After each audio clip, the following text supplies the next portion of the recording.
What's up, everybody? Welcome back to the most important NYCFC podcast. You're hanging with the Dudes in Blue, episode number 91. Thank you so much for joining us.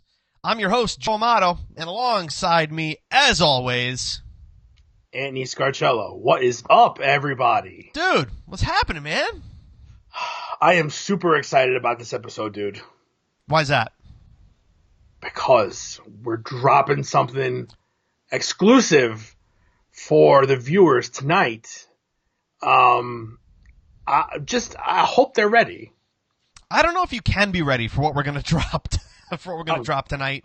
But Probably. Needless to say, as people start rolling in, start leaving those comments, let us know you're here, and let's start the conversation. And right before we do that, guys, make sure to give us the follow: Facebook, Instagram, and Twitter. We're at Dudes in Blue, and dude, we got a couple things on the docket tonight, and we thank you for joining us live and for tuning in on the podcast if you're listening. So, dude, tonight we're gonna go over the Montreal Impact, the final preseason match from the weekend, right? Right. I think we got to talk a little bit about the season ticket box that came out today, and Sure. We got to talk a little bit about the opening day predictions, make some comments on that, and see what we think is going to happen that day. And then, just for the Facebook Live viewers, we've got a special first look at our latest video project, which we'll talk a little bit about later on. And I think you're all going to like that. I think Anthony's going to like it more in particular. Oh, yeah. I think so. So, guys, start leaving the comments. Let's get in the conversation here, and let's have fun. This is like a highlight of my week, coming on here every Monday night and doing this. This is awesome. Right off the bat, we're going to say hi to John Levin. Dude is always here, like week in, week out. What is up, John? What's up, John? All right, dude. So let's start. Today dropped the season ticket packages for the city members came out today. Make sure to, after this, go check out our YouTube channel or our Facebook page or our Twitter account. We've got an unboxing video of that if you guys are interested in seeing what we've got in there. Dude, what'd you think of the packages? I mean, they seem to be getting smaller every year. Yep. I'm expecting a huge package like, recent past, and we're getting a little Altoids thing. It's an oversized Altoids case. That's good. Pretty much. I was like, I don't think our breath is that bad. But no, I mean, look, you got your battery charger, which is pretty cool. Always a good thing to have on you. Something different. A lot of teams give that out this year, actually. Mm-hmm. So again, somebody must have had a deal on them. Probably. I mean, the clear bag is always great for bringing stuff in and out of Yankee Stadium, just because you want to make your entrance a little bit more seamless. You know, you don't want to have to open up the bags and things like that. This kind of allows for a faster transition when you're coming in. You can bring your food, you can bring your unopened drinks. I don't know if everybody knows that, but you don't have to be subject to what's there. You can bring your own food, within reason. I mean, you're not going to bring a pizza with you, but if you make sandwiches at home and stuff like that, you wrap them up, throw them in that clear bag, and they won't give you a problem going in. And as long as your drinks are non-alcoholic and not glass bottles, as long as they're unopened, you can pretty much bring them in. So in that respect, it kind of makes the game a little more family friendly when you can actually pack your own food. You get your lanyards, you get your little 2018 member patch, which is always nice, and the summer weight scarves are nice too, because let's be real. Most of these games are like in 90-degree weather, and that winter scarf is not always, it's not always something you want to lug around, because regardless of where you hold it, it's really warm. So for the box, I mean, listen, it's free stuff. They don't have to give you anything, and we spend money, but you get a lot. I mean, you're use them, it's really worth it. So again, I'm happy with whatever they give. It's not an issue with me. I know people want to get a couple maybe nicer things and stuff like that, but listen, it's free stuff on top of already a great game day experience. So sure, that's for me, it's all right. Well, look, I mean, it is what it is. It's getting smaller every year, and look, it is what it is. There's not really much that we have to say about it. I'm more excited about the play on the field than what we get in our season ticket package. I'd rather Why don't you put the money into a better squad? That would be really nice, guys. Keep those comments rolling. We will try to get to as many of them as possible. So again, if you haven't checked it out after our show, head over to the YouTube channel, check out the unboxing video, or you can watch it right on Facebook or Twitter as well. Let us know what you think of the video and all that jazz. So, dude, let's talk about the final preseason match of the season right off the bat. Let's address a comment, another one from John. Can we discuss the playing out of the back strategy? Because it looks like a hell of a lot of passing with a few shots on goal. That was pretty much that kind of matchup in a nutshell, right? It's been that way for almost 2 seasons now. Yep. It's for me, it's old hat. I can understand doing it, fine, but you cannot make yourself one-dimensional by constantly trying to do that. We don't see any switching of the play from the backs. It's got to go station to station to station. You kill so much time that way. Second half, when you need to score, if you need a goal or you need to put pressure on, you can't be doing that. You waste so much time that's valuable that you can be, forward. I don't mind playing like that, but you have to, if that's your main style of play, you have to have a plan B where you can throw plan B out to make your plan A easier. What I mean by that is if you're going to play the ball up the middle on the ground, you must be also able to play down the wings over the top. If you do over the top, it kind of it protects the defense from cheating. Because if they know you're coming up the middle, they're going to clog it up, and that's the end of the game. If you are dangerous down the wings and up the middle, then all of a sudden the defense really doesn't know how to play you, and then you have your scoring opportunities. It's almost the equivalent to, not to get off topic, but it's like the shift in baseball. The shift in baseball is when a hitter is notorious for hitting the ball to one side of the field.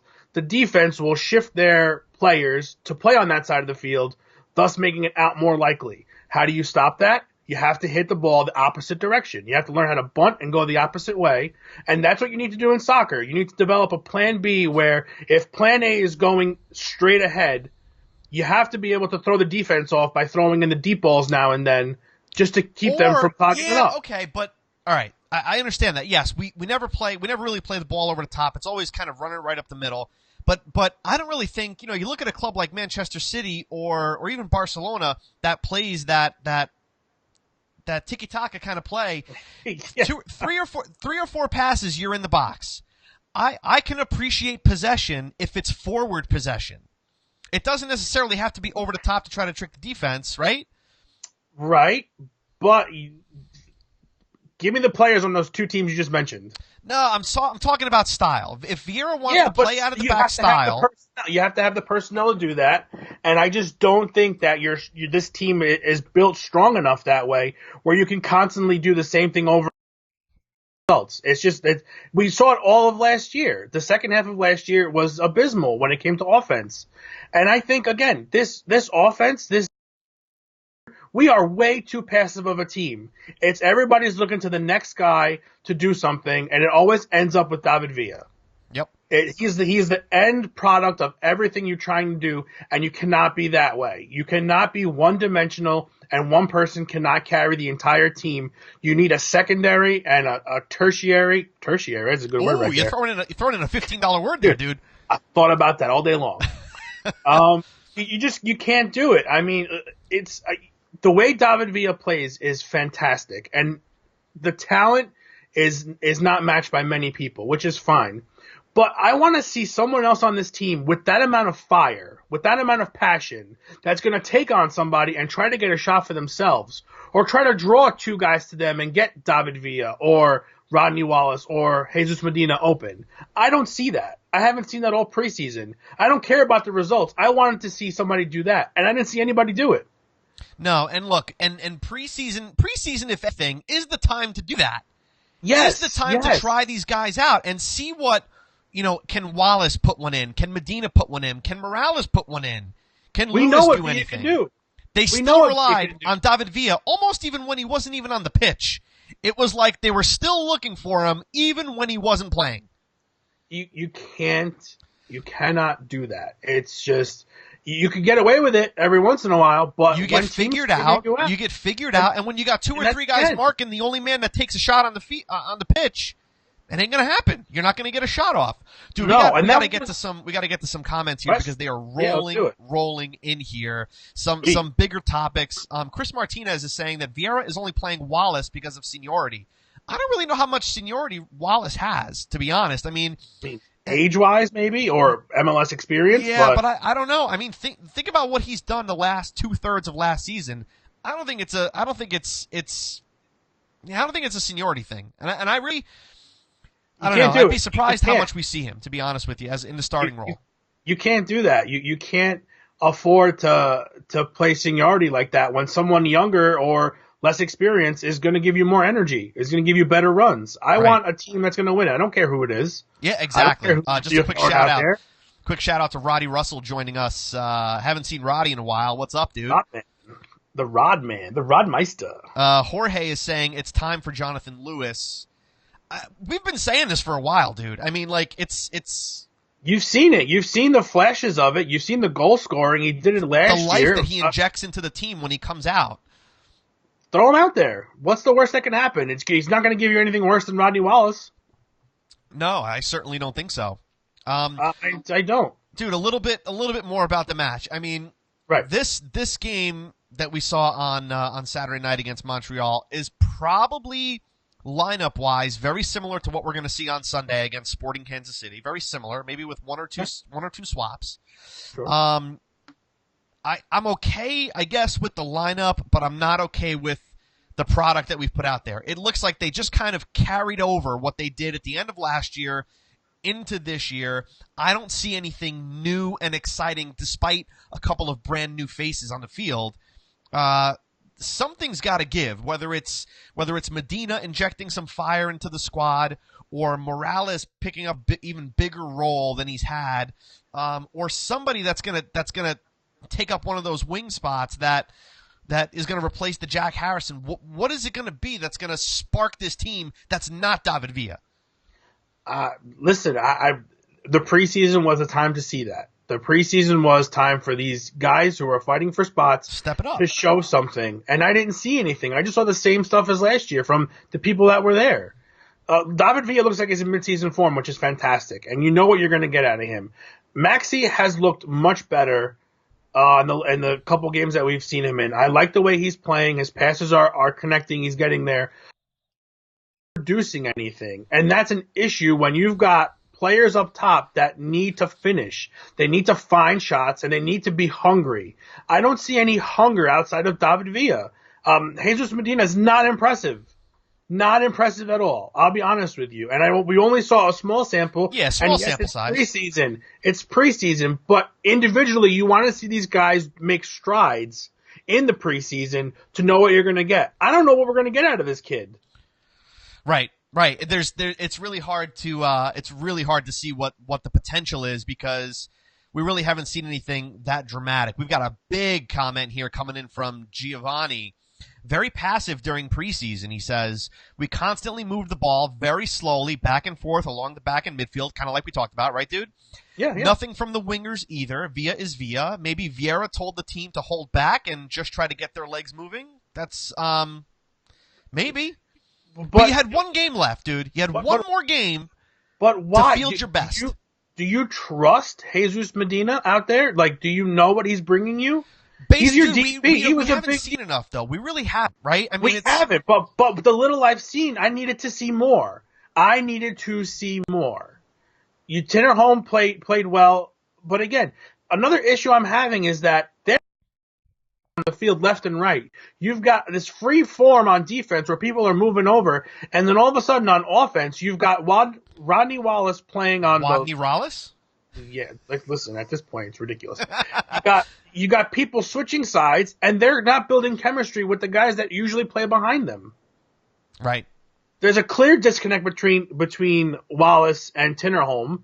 It looks like Wallace doesn't even want to give him the ball when he makes his overlapping runs. Yeah, but the thing with that too is how many times did we see Wallace and Medina flip flop, or Wallace play more towards the center? It's like there's no chemistry there. No, you have to kind of stick with something and let it build a little bit before you break it down and start switching things around. I don't. This is where Jack Harrison was so valuable because he was that player that would take on a defender and draw two guys to him and get other people open in the box in the middle of the field. I don't see anybody doing that. I see the wingers playing wide and staying wide and trying to play ball. It's just even that's not really wasn't really strong. It wasn't really pursued. It was kind of like back, stay in the back and then play in your back to these four guys and then try to move forward slowly. And you end up just killing the game. You have speed. You clearly have speed. It's not the fastest team, but you do have guys that have pace, especially on the outside. Use it to your advantage. Get the ball deep to those guys. Let them do their thing. Let them challenge and try to get in the box. And somebody's going to find space in the middle to get open for a shot. But you can't always worry about, I got two guys on me, let me give it back to somebody. And then let's go. You're worried about they're only taking perfect shots. And you can't do that because you're missing out on a ton of opportunities. Yeah, I mean, listen, the worst thing that can happen is you put a shot off target, right? Or you force the keeper to make a save where and then somebody's he going to be there it. for a rebound. It's just take the opportunities. Like you kind of mentioned it. They wait for the perfect opportunities, and we saw it in this game against Montreal over the weekend. You're up 2-0, great, but then you totally give away the game, which is more of a defensive issue. But I'm not so much concerned about that, believe it or not, because listen, all we got to do is score more goals than the other team. But if we're not getting that ball, we're not getting the ball forward fast enough. I think going back to Giovanni's comment is that yes, things are moving too slow. Yes, we're not the paciest team, but we're playing like we're one of the slowest. So it's one of those things where you want to move that ball up the field every 8 to 10, 15 seconds. You want to make 4 or 5 passes, and then the ball is around the box. Not 4 or 5 passes, and it winds up back to Sean Johnson. 4 or 5 passes, it winds up back to Maxi Morales, who goes back to Collins, who goes back to Johnson, who goes out to Reda, back to, it's just so much time killed, like you said, in our own third, and not enough time going forward. I feel like we're opening ourselves up to more threat around our own box. We spend more time around our own 18 than we spend in the opponents. That's going to bite us time after time, game after game. It's got to stop. It's got to. There's no bite. Are we going to be a squad that's feared this season because of our attack, because of our press, because of our aggressive nature? No, I don't think so. Not based on what we've seen in preseason and at the end of last year. Yeah, no, I don't think so. I'll tell you what I liked out of the game. Alex Ring playing deep and his passing forward, his deep passes, very good. They were very solid. I liked Herrera playing box to box.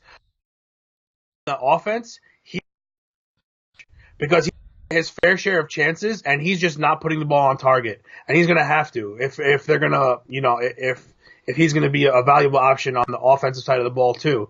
Again, Maxi playing fairly well. I'm enjoying watching him play, but you want to see him get his fair share of shots too. But I'll tell you what, dude, I if you watch that game on Saturday, I saw him dropping deeper and deeper. Back. Yeah, sure. And then now all of a sudden you've got your best offensive midfielder in Maxi next to your fielder, and they're both playing in the same spot. Right. And who's playing forward? Who's moving up the field? It's hard to do that. I can see if you want to play defense and you're trying to park the bus, it's a different story. But, when you got 30 minutes to go and you need a goal, you kind of have to, put pressure on. And don't get me wrong, the defense played a high press and they put pressure on Montreal for a majority of the game, which is good. But you really, really need to figure out how to get shots. I'm talking about 7, 8, 9 shots a game because you're going to put in 2 or 3 goals. I mean, we have the talent to do that, but this lack of getting opportunities is going to be a huge problem if it persists. It's no bite. John is saying that if you watch TFC or Atlanta, they get the ball at the field in 2 or 3 seconds. That's that's what you want. Dude, a couple comments are coming in about Joey Burgett. Jorge's asking if he's injured, and he's Jason is saying Burgett is out 2 to 3 weeks. Is that confirmed? I think it was today at some point. I'm not sure, but you haven't seen him in any of the training videos or on the field. So I would pretty much say 2 to 3 weeks with a quad injury. Yeah, so I'm interested to see what that guy can do. But again, you're not going to put all this weight into one single forward. That's what's going on with Villa. So I don't, the magic bullet here, if you will, is going to be multiple scoring threats. Yeah. If you can show that every game that we pull out 2 to 3 goals, two out of the 3 are not from David Villa. That's what needs to happen. I would rather see David Villa lead the league in assists this year. Sure. Just to show that we're a scoring threat besides our quote unquote best player on the field. Let me tell you, if he scores 5 or 6 less goals, but converts those goals into assists, this team is so much more dangerous. Thank you. So much more dangerous because now you got to worry about 4 people on the field instead of just 1. Yeah. But again, those other 3 or 4 people have to step up. They have to step up and they have to show that they want it.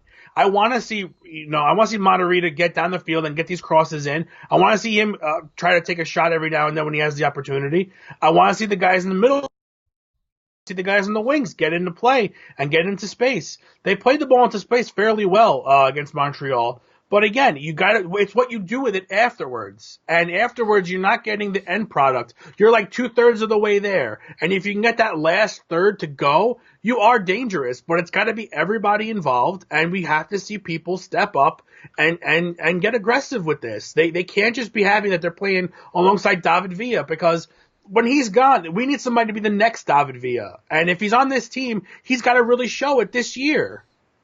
Yeah, right. I mean, talk about playing the ball into space. I feel like when they get a ball into space, the ball winds up going into touch, right?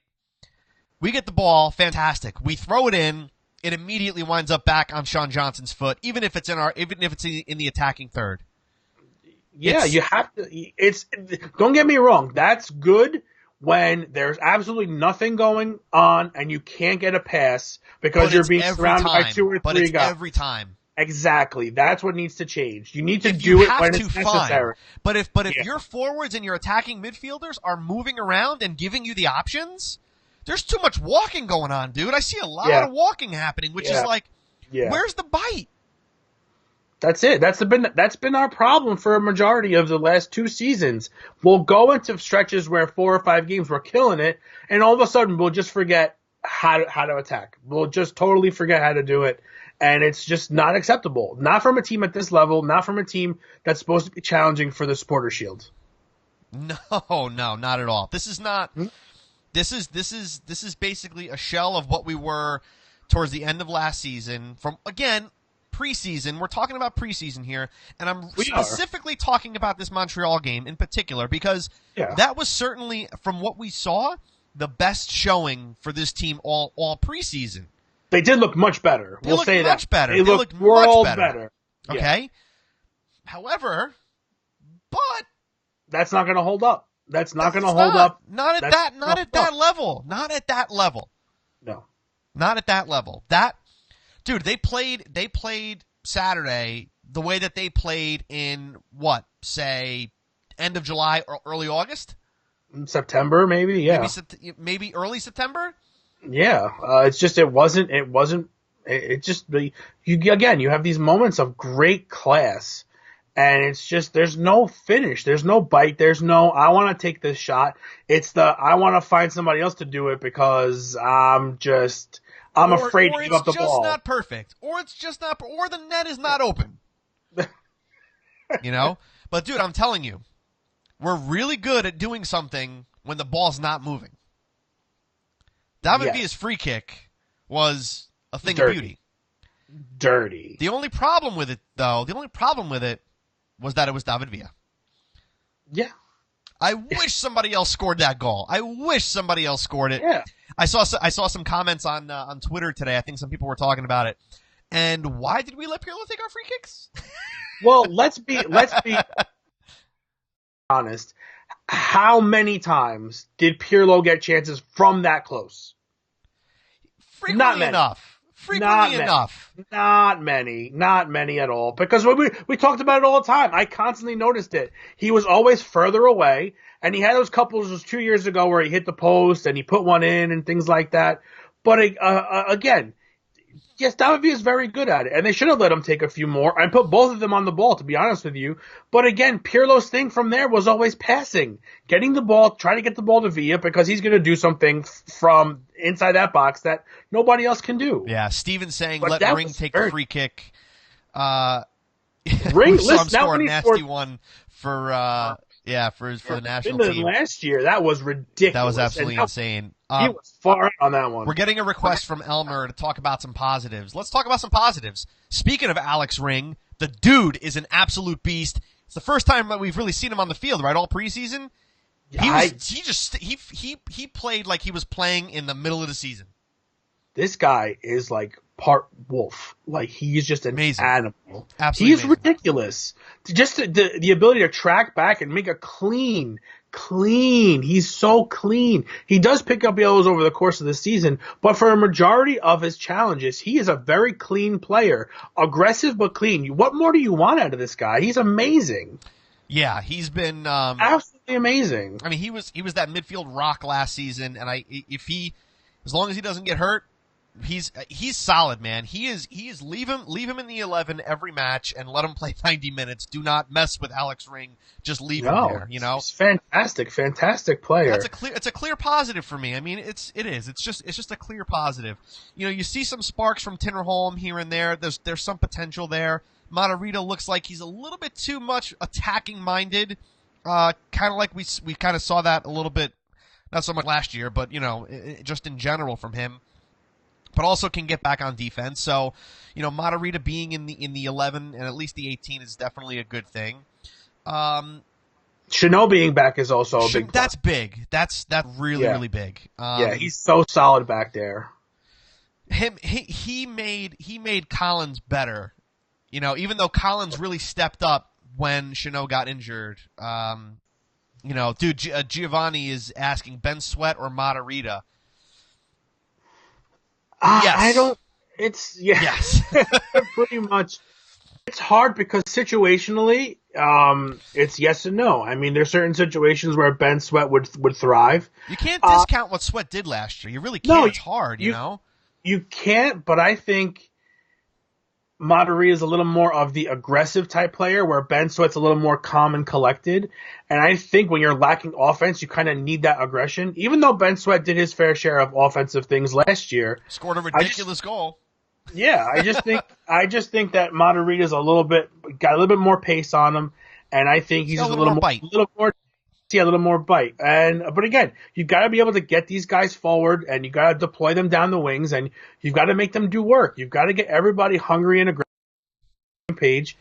You're right. There's too much walking going around. There's too much waiting for I got to be in the right place at the right time to get this done. You really got to make your own luck, and you really step up and do something. Yeah, no, for sure. Jimmy is asking, Jimmy, thanks for joining us. Should we be nervous about Medina's performances? You know, we talked a little bit about that earlier. We haven't seen enough, honestly, for me to say that we should be nervous or not. You know, time will have to tell with that because he's new to pretty much everybody. And Dave coming back into the conversation, the Matarrita conversation, Mata on the wing instead of Rodney, LOL. Sure. I mean, listen, I'm not thoroughly impressed with Wallace. I was at the beginning of last season, but not so much this year. Then he kind of fell asleep. Yeah, for quite a while there.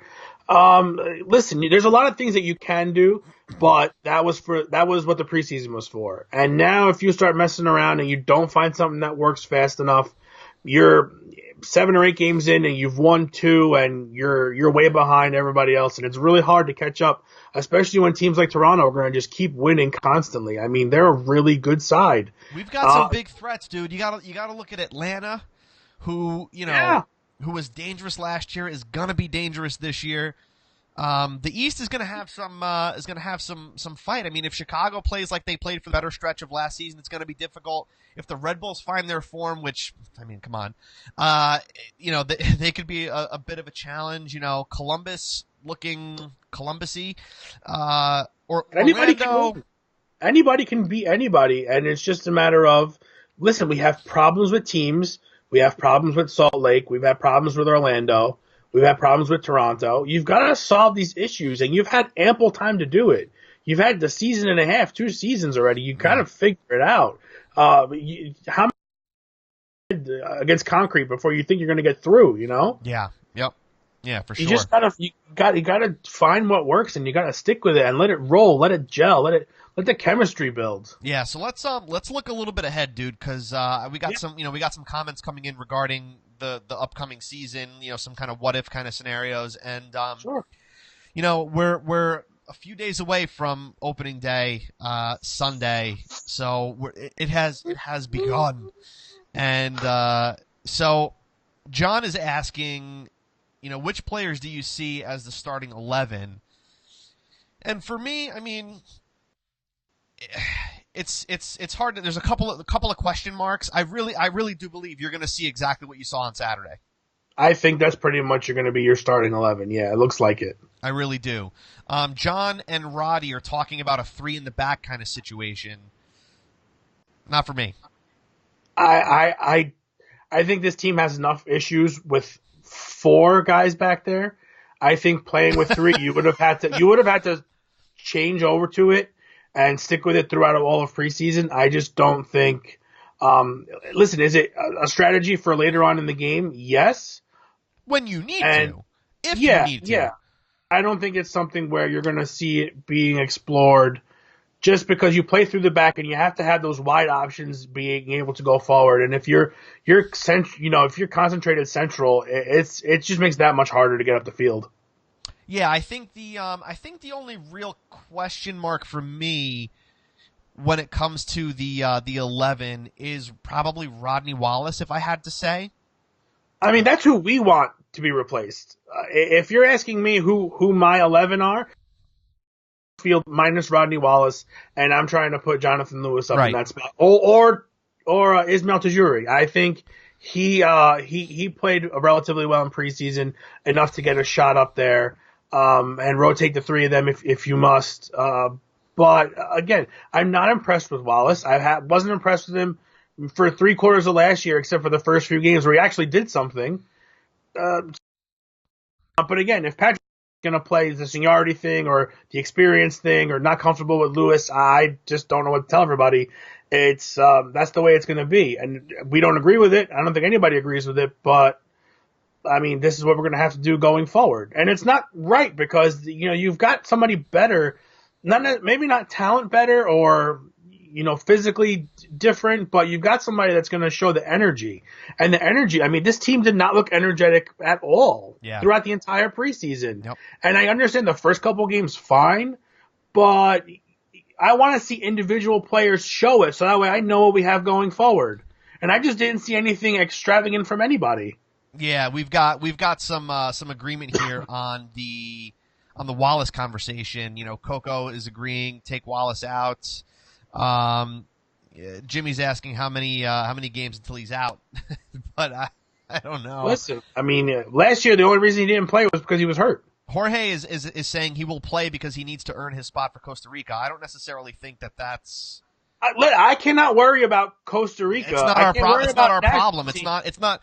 This is not a training. This is not a training situation for Rodney Wallace. No, it's not a training session for anybody. This is this club to play football.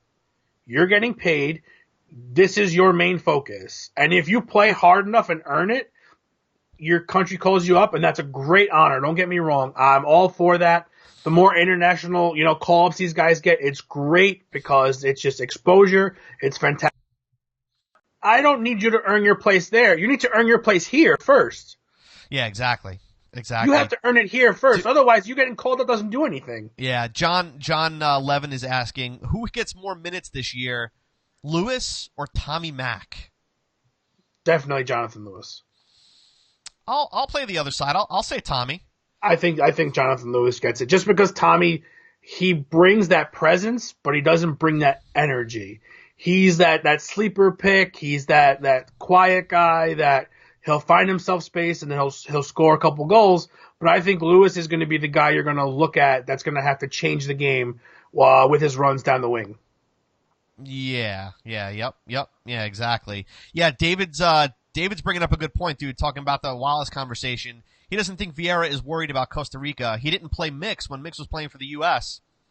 So, there's that. Does he have to play as bad as Mix to get off this team? To be out of the, my opinion. I just listen. Give people a chance and let them do good. And if they do good, you leave them there until it's not working, and then the other person should be hungry enough to fill in those shoes. Yep. That's the way it's got to be. You want to have two solid guys, two A players at every position. Make them work for it, but give the reward where it's due. Yep. Yeah, exactly. And listen, I think Vieira does a fairly good job. I think Vieira does a fairly good job of creating enough competition within the squad. We've always talked about that. He's always talked about that where, whether or not you agree, I mean, he probably selects the best 11 for the match depending on how training goes and things like that. But so there is certainly some competition within the starting 18, which is what you want to see. You want to see players fighting for spots. But at the same time, I feel like if the players are fighting that much in training for the spots, and yet as a cohesive team, you don't show up on game day, what good is having that strategy? It beats me, man. It absolutely beats me. You kind of want guys, you want to play both sides of the coin, and it's really hard to do that because you've got these guys that want to be assured they're getting the minutes, but, if you're getting challenged by people and you have to worry about that on top of playing, and listen, your training could be fantastic, but if your game day is awful, you need to get out of there. I don't care how hard you train. If your game day performance is not up to par or not equal to or greater than your training pitch stuff, you really just need to make room and let the other person take, and then earn your spot back if it's that valuable to you. Yeah, exactly. Everybody's got to want it. And again, I'll go back to it until we're blue in the face. Blue in the face. There you go. You've got to want it. You've got to want it. Everybody has to have that bite, whether you're on the bench or trying to get into the bench or on the need everybody to be that hungry to get the ball into the net. Elmer is saying Jonathan Lewis reminds him of an offensive Mikey Lopez with energy. Energy-wise, absolutely. Yeah. I think energy-wise, but way more skill. But way do more you think, skill. This is an interesting question. Do you think Lewis can sustain that energy for 90 minutes? Is Lewis the kid that brings, kind of like Mikey did when Mikey came on as that sub, that fire that he brought to the field when he took the field? Do you think Lewis is that, or do you think he can make that last for 90 minutes? I mean, we haven't seen if he can or can't. Right. So it's hard to judge. But seeing Mikey, I don't think Mikey could have brought that energy for 90 minutes. Probably not. But again, you pick and choose your spaces of when to do it, and you become lethal. I mean, if you make 3 or 4 huge runs a game, you track back and you play your defense hard, and you can sustain it. But to play 90 minutes like that, I don't think anybody can do it. I think it's just too tiresome. Yeah, but if you're smart enough, to pick your spots where you can do that, it just makes you all that more lethal. And again, if he's playing for 65 minutes a game and he's giving you 65 solid minutes, I'm okay with that. I'm okay with somebody every week is going to be subbed out. I'm okay with that. That's not a problem. Sure. Okay with if you want to bring him on for the last half hour of the game because he's got fresh legs and he's going to beat everybody. You really want to see that Kyrie Shelton that we saw 2 seasons ago, where Frank Lampard started going rampant and scoring every game. When he came in those last 5 or 6 games as a sub, he was ridiculously dynamite. You want a player like that. You definitely need to have those guys off the bench. I think Joey Brigette is going to be like that. I don't see a place where he's starting. I think slower, but yeah. Yeah, but I think he's going to have that. He's got that offensive ability that Kyrie didn't really, show up with most of the time. So again, there's a lot of things you can do. It's a matter of, was it the preseason the time to do it? Was the preseason time to see it? And can you afford to waste 5 or 6 games trying to figure it out during the? Really, that's a really good place to kind of end the discussion on that, because the game is Sunday. We're gonna have all of our answers. A week from today, dude. Our discussion is gonna be legit, right? It's totally happening, and it's really exciting. Speaking of legit, I think this is probably a good time. We're coming up on the 40-minute mark here, so guys, we got to tell you, you guys get the first look at a video that Anthony and I put together. You see Anthony's face just absolutely light up.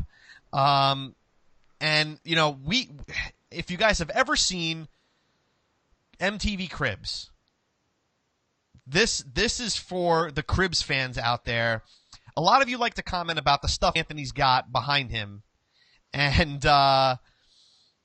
this pretty much puts all of that together in a nice short little clip. It's like an homage to Anthony's collection. Fair enough? It is the very. Should I introduce it? Should I just cue it up? You can cue it up, guys. Start smashing that like button, because we're gonna give you guys the first look at Anthony's video here, which we shot over the weekend. We got this together pretty quick. So, dude, give us the intro and let's get it rolling.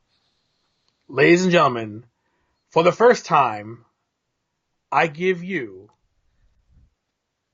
DIB Cribs. Roll it. What's up, everybody? Anthony from Dudes in Blue here. Want to invite you guys to the very first, and more than likely only, episode of DIB Cribs. You want to see my crib? Let's check it out.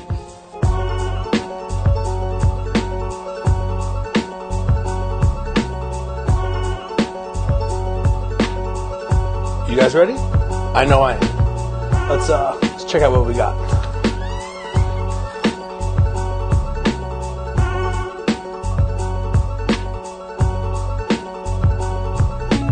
Alright, so my very first personal interaction with the team was in preseason of 2016. Met a couple players, had a really great time, and collected my very first autograph on an Andrea Pirlo t-shirt, which I've framed right here. I've got a nice collection of scarves that I've picked up over the last 3 seasons. These just keep growing. It's absolutely ridiculous. So, big Andrea Pirlo fan, as you probably can tell from everything in this room. Meeting him one night in a meet and greet, got this beautiful poster of him and Kaká, former teammates playing together. Of course, we got the whole Dudes in Blue crew here. Here we got some autos from last year. This is one of my pride and joys, the 06 Italy World Cup jersey, signed by my man himself, Andrea Pirlo. That's probably my favorite piece in this whole thing. Alright, so here we have MLS ball from last year, signed by the entire team minus 1 or 2 guys. This year, going for the keeper gloves for Sean Johnson. No NYCFC collection is complete without a nice 8x10 of Captain David Villa. Got the lovely girlfriend Lauren and I. One of my favorites, Jack Harrison. Nice auto 8x10 there. One of my more interesting pieces, actually picked up an old bass guitar and hand painted it for NYCFC. I figured anything else that makes this place look like a NYCFC Fridays can't be too bad. If you watched our video from the Adidas store event last year, it's where we picked this one up. Great event, being able to meet everybody. So this is the first kit I ever had signed. This was this was our birthday weekend last year. Post-match at the city send-offs, which are always cool.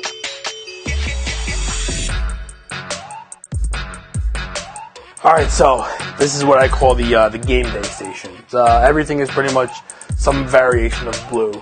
Usually, I'm wearing one of these 6 hats.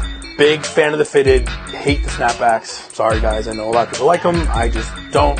If you come here, you will see we also match our Oakleys. Of course, we've got the Jersey Funds Cup. This is probably one of the greatest pieces I'll ever own. A friend of mine was able to hook me up with the Nike Tiempos that were made for Andrea Pirlo, and I was lucky enough to have him sign one of them. Just the story these things tell are really what it's all about. All right, so this is where the magic happens. This is where we're always on Facebook Live. You know, I'll drink the background in here, and I really, most people hate Mondays. I really love it. I can't wait until 8 p.m.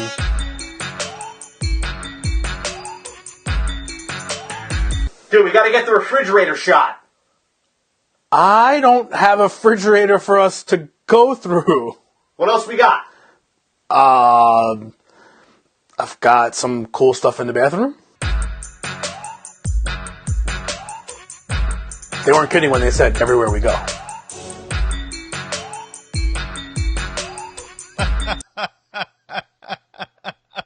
I really hope you guys enjoyed that. We had a blast making that, right, dude?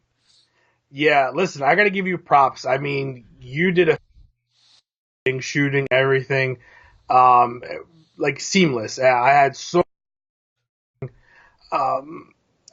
Again, if anybody gets a chance to, if you're a collector of items, even if it's not a lot of memorabilia, things like that, the story these things tell are worth whatever it takes to get them.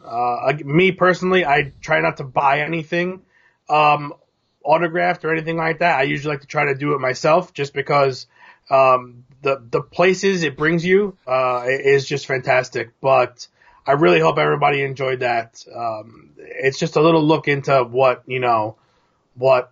my life really entails. I mean, I take days off of work to go track people down, and not in a bad way, but like if not in a creepy way. Events, if you know, and you can get a chance to get off of work, and if you got to do that, I tend to do that every now and then.